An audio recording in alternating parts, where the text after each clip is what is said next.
only just recently gotten to know, but I've enjoyed reading the bio that she's put together for us. And I look forward to hearing her work here and in many other places where she reads, especially Sacramento. She's a freelance writer and photographer whose work has appeared in a great number of publications, including ones that local readers of poetry will know, like Thule Review and Medusa's Kitchen and Convergence and Sacramento Voices. Her poetry has been nominated for a Pushcart Prize, and she's also won the grand prize at the annual Pat Schneider Poetry Contest.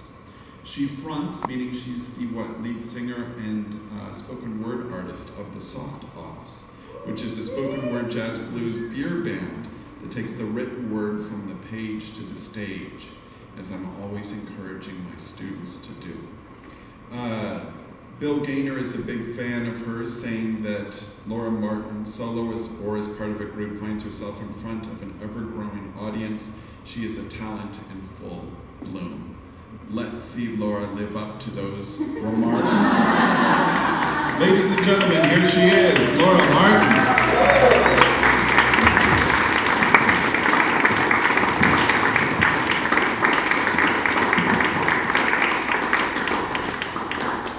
Thank you. Thank you for the lovely words, Bill Gaynor. And thank you, Dr. Andy, for having me here today. That's my show. Okay, I have no concept of time, and I can't see far away without my glasses.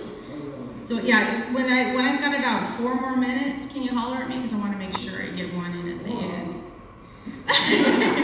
Okay, just real quick. I write in the Amherst Writers and Artists Method, and where's my friend Jan? I'm still going to point her out. Jan Haig, Saturday morning class. Pretty much everything you hear tonight comes straight out of her class.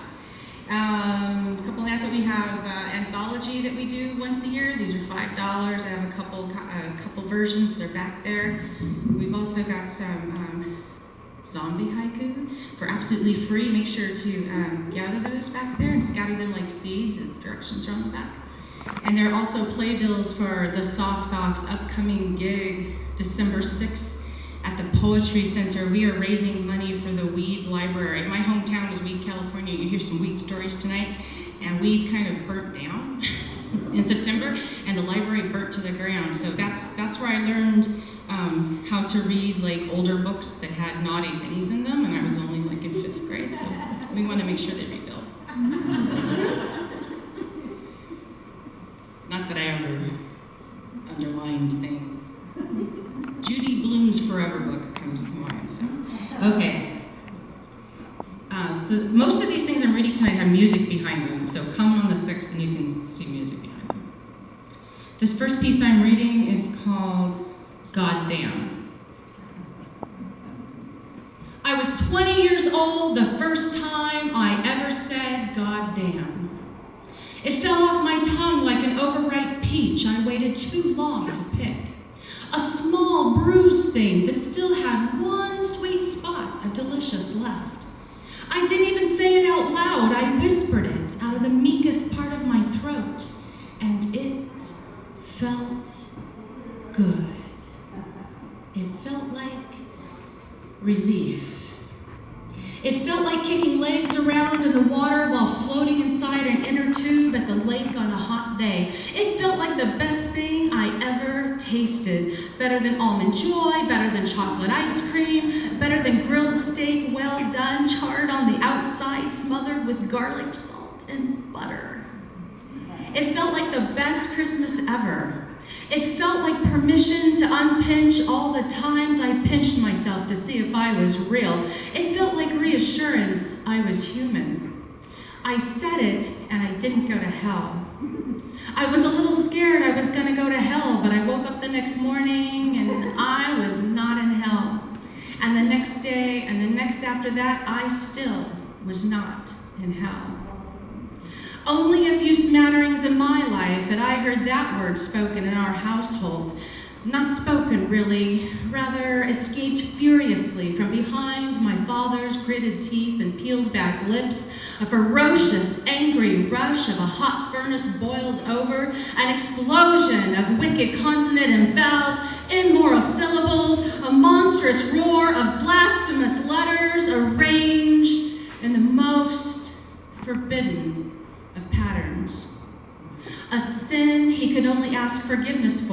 when he rid his sight of us, left the room, left the house with only his truck keys and his smokes. I never did know where he prayed his I'm sorries, only that it was not under this roof.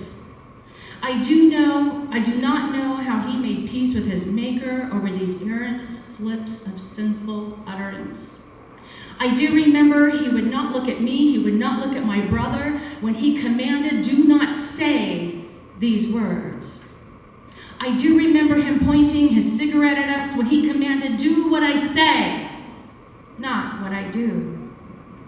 I do remember still when I breathe this word in deep and exhale it out hard and loud and purposeful, all the times he reminded us the only sins that can be forgiven are the ones you forgive yourself.